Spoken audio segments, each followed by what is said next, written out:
the number one hit music station. I'm Angelina. I have Jax with me. How are you doing? What up? We out here. I'm on my third cup of coffee today. Oh my gosh, I had my first one and I spilled it. I'm wearing my hair like Oh, this. I just spilled coffee all over my shirt. I don't own a white shirt because of that. I just don't anymore. I I got a don't. lot of tie dye, so I could do that and it looks like it's part of the pattern. By the way, I love the shirt. You're never on the. Thank you. Thank you. I'm like always afraid to wear band t-shirts because there's like the people are like, name one song. And I'm like, it smells like Teen Spirit. I know. Like even when someone says like, "What's your favorite song?" It's like you never want to say the most popular song because you're gonna sound No. like a fan. But it's like sometimes those are real hits that you love. Like, sorry, You those. know who you know who you never do that to? Never do that to a Drake fan. Drake fans get like really upset when you name like the mainstream songs. Like that's my favorite song. It's a I don't great. know, Hotline Bling, like it's great. Exactly. It's so dope to have you on, though. I am obsessed with your record, Victoria's Secret. Thank I you. like, I just feel like right now, like it's a long time coming. It's such a message and it's like so Thanks. refreshing to hear right now. What was the story behind it for you? Like the inspiration of making this record? Yeah. People ask, I've been asked that a lot because, you watch the transgression of it on TikTok and you see like where with my babysitter kid, Chelsea, the kid I babysit, she tells me a lot of things about what goes on in school and kids are awful. Like, honestly, not all kids, I mean, but there are some kids out there that are just brutally mean. Bullying is still so alive and well. And Chelsea's always like, she's hitting that stage. She's like 11 or going on 12, and she's in the middle of like approaching puberty, and her body's growing and all this stuff. And girls can be pretty awful to her. So, especially now that she's on TikTok. So, for me, I was like, oh, I actually had this concept, Victoria's Secret, in mind for a really long time for me personally, because I mean, first of all, as a songwriter, it's really fun to play on words with like what somebody's secret is. So like I have Victoria's Secret sitting in my notes and always I'd attempted it in the past and could not figure out how to word it properly. So when Chelsea was telling me her story, I was like, oh wait, I got it. So I went into the studio, wrote the song, kind of spilled my guts on it. I feel like right now I'm accidentally spearheading this movement that was more of therapy for myself when I wrote the song. It's a lot of pressure. I don't really know exactly what goes on in the minds of every girl, but I do know for myself, growing up late 90s, early 2000s, we were fed kind of this one image of one body type that was like the thigh gap, perfect boobs, no fat, just all of, and I aspired to be that for so long, as did my friends. And then when you mix that with being on stage or being in front of a camera or choosing, to be an entertainer, I spiraled out so quickly as a teenager, and I went through some pretty gnarly eating disorders. I've had some pretty gnarly health issues on top of that, where maybe it was the universe doing that for me at the time. But at the peak of my healing from a very, very dark body place, an unhealthy place, I got thyroid cancer. And when that happened, my hormones, I was dependent on like a little pill in the morning to replace all my hormones, which took a long time to sort out. So I fluctuated, you know, 60 pounds gaining weight, like, and then coming down from it and coming back up, and just putting my body into shock constantly from starving, overworking out, counting the calories, like needing to just fit this body image. And if I didn't come close, I was just in a very, very dark place. So I'm finally, and it's not all over, right? But I'm finally in a place where I can write about it and talk about it and hopefully shed some light to other people and other young girls going through it. And this is where we landed with it. So I'm really grateful. I'm a little scared because it's the first time I've actually put a spotlight on my own body. So I've gotten the hate, I've gotten the you're too fat, you're for this movement, you're too skinny for this movement, you have this, you have double chin, you have that. I get it on the comments all day long. Right. And I just thank God I have music, because if I didn't have that source of therapy, that would be triggering enough to spiral me out. So I'm good. I got some cool friends. This record really like does have your story in it. Yeah. Oh my God. I mean, It really was a long time just coming. surface level. I communicate in funny ways. Like, I'm the kind of person that cracks inappropriate jokes at funerals, and I'm like, okay, you shouldn't have said that, like kind of the Chandler Bing thing. So Right. like for me, I wanted to communicate this in a punk rock way, not in a way where it's going to make, Chelsea feel like this is just too intense, like this is not, I didn't want the life lesson, right? For me, I wanted it to be, let's rage. Let's rage as women. Like we deserve it. We were put through a lot, let's go, let's get punk rock about this. Let's chant it. So Right. I definitely, when I write, I stopped eating, what a bummer, can't have carbs in a hot girl summer. Like that's the way I'd communicate, instead of saying you can't eat a burger if you want to look pretty, in a And it bathing comes suit. off more authentic when it is that way. I mean, granted, like I'm the same way. I joke about everything, like even when I probably, Yeah. but like just that tone in general, like you don't want to come off like I'm giving a lecture or like No, I people. can't too. I couldn't bring myself to do it either because I'm not fully healed. I'm like not in that place where I could preach on people because I'm still the first person that I don't put mirrors in my room anymore because I know that I'll obsess and I don't have a correct image of what other people see when I look in the mirror. I have a pretty bad body dysmorphia, right? So I avoid mirrors to stay happy. And I'm like, that's not something I really want to tell kids. I want them to look in the mirror and say, you look good, Right. love yourself. And I wish I could 100% love myself and be in that place now. And I can't lie and say that I am. So at least I could speak where my head is at now and try to Helping you. create a better world for girls my age, because that's when it all starts. Exactly.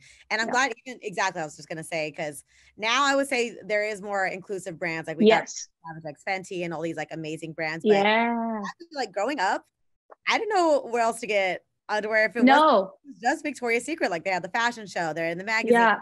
That was the store you go to do that. So it's like, even though it isn't Right. how it is, I just like the reminder of like, this is what was done to us. So like this was the message for so many years.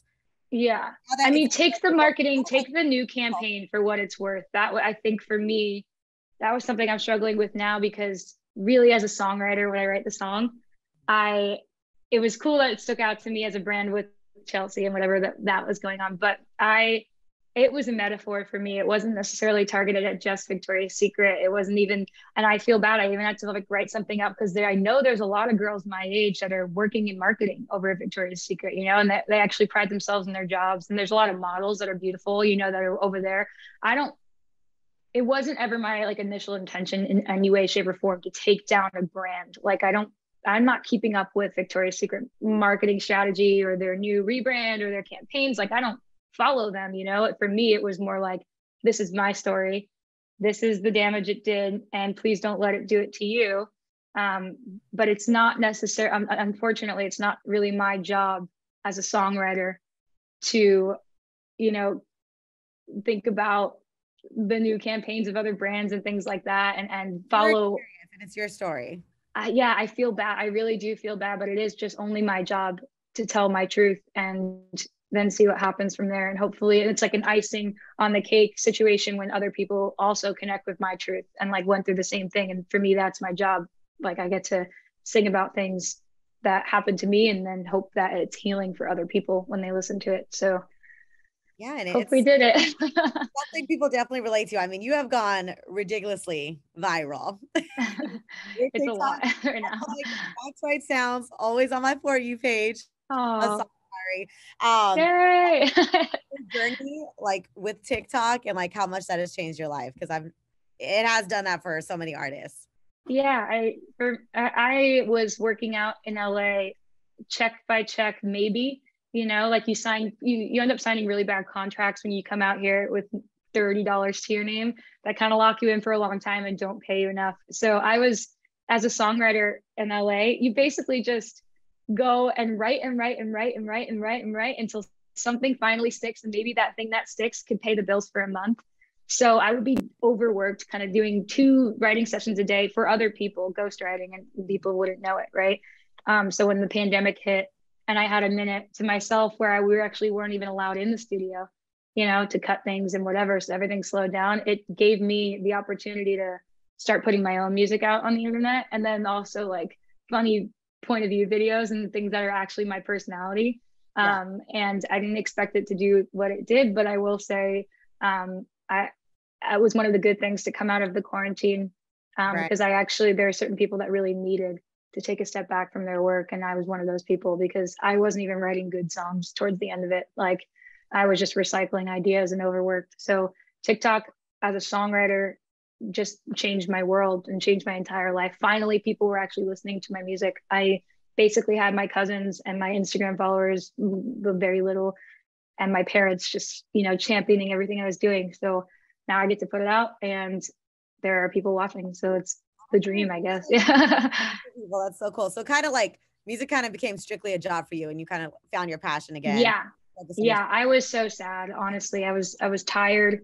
I was working a lot. And, but the cool thing that came out of that side was what I ended up doing on TikTok to start the thing was writing songs from other people's perspectives, which is what I was doing for a living anyway, on a bigger scale, like in the studio, not on the funny scale. Right. But I just kind of took that and made it about, my own work and my own project. So it's like I got very, very lucky. Yeah, that's a huge feed. I'm a user on the app. So I'm obsessed. I'm sitting there scrolling through the feed. I got a notification from my iPhone the other day that said I was on the app for 6 hours a day. Oh my God. Honestly, 6 hours. You scrolling and get so distracted. I'm always like, wow, 3 hours ago I said I was gonna go do something. And we have to give ourselves like, we're like, okay, 5 more videos and that's it. I don't care what the video is, it's 5. You get a count. It's so addicting. It's so addicting. Your last, I love that you organized a flash mob outside secret. Yeah. Iconic. How did you even come up with that? Like, how did you do that? Yeah, I mean, like you think that's the fun way to go about it, right? And I was afraid to go in the store because I don't think that's legal. So I was like, what I wanted to do was I can't dance. I have 2 left feet. I'm maybe the worst dancer I know. And I wanted other girls who actually knew how to dance to be able to do their thing, and guys too. So I reached out, like my boyfriend and I and my team, we reached out to a flash mob company. And I didn't know they even had those. Because I guess you remember watching them as a kid. I used to love those things. So I was like, this would be so much fun just to be part of. And we reached it out and they basically assigned us this choreographer who works out here. And he was like, hey, Jax, I love the song, blah, blah, blah. I'm like, cool. I'm really excited. I'm sorry I can't dance. She's like, anybody you want to cast specifically? And I was like, oh, actually, no, like not specifically. Like that's the point. I want every body type to be represented in its own weird way. Like I want not just plus size models, not just thin dancers. I want everyone. I want plus size models. I want underrepresented men. I want all different shapes, all different colors. Just I want a big mess of beauty in one shot. So we were able to pull it off we got 6 hours of a day to try to organize it where everybody got a spotlight moment. We all finally came together. We had 2 hours to rehearse it all together. So the choreographer had to spend some time with me, obviously, because I suck, just learning the dance moves, and then finally plopping me in with all the dancers. And then they were helpful teaching me things that I couldn't do this part. Like I was like, I'm so uncoordinated. But anyway, they held down the show for me, which was really cool. And we got to do my first flash mob, and that was really sick. So it's gonna be like now the music video has to be like crazy now. People keep saying that, but then on the other end, I get people saying, "Whoa, you did the first TikTok music video," and I was like, "Oh shit! I'm sorry, am I allowed to say that?" I'm like, "Oh damn, did we really do that?" Because I didn't even think about that. But yeah, it's a 3-minute video with a bunch of dancers, and I was like, "That's kind of a music video." I guess I'm kind of like, what do we do for it? I had some ideas, but it's that good. Like honestly, you just a music video. I mean, maybe, I don't know. I kind of felt like I just want to keep it authentic, and I want to make sure it's all inclusive, and that everybody else kind of who's in on the project gets it, like gets the same thing, and went through the same thing. So we're bringing on people that, went through the same pain that I did. It's very cool for me. It's a sense of community for me. So no, this record is so important. I can't wait to play it live on air. Victoria, I'm so excited. I just like what this song, how you want people to perceive this song. Okay, so I wrote a song about the one body image that was kind of sold to me ever since I was before puberty. And I wrote this song because it really destroyed my idea of self-love and beauty. And I want to make sure that if you are a young girl listening right now going through that and what you think you're supposed to look like, it's not true. And this fake person was constructed carefully in an office by an old creepy dude that wants to play off of your insecurities and get you to spend money trying to look a certain way. Don't. You are freaking beautiful. Go rock out if you can. Victoria's Secret. Period. Thanks for hanging out.